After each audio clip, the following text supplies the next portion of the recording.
విడు మొరటోడు అని వాళ్ళు వీళ్ళు ఎన్నెన్ని అన్న పసి పిల్లవాడు నవాడు.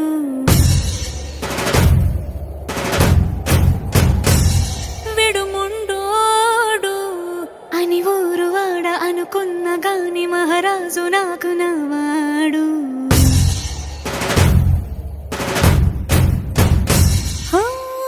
మాట పెడుసైనా మనసులో వెన్న రాయిలా ఉన్నవాడిలోన దేవుడెవరికి తెలుసును నాకన్నా.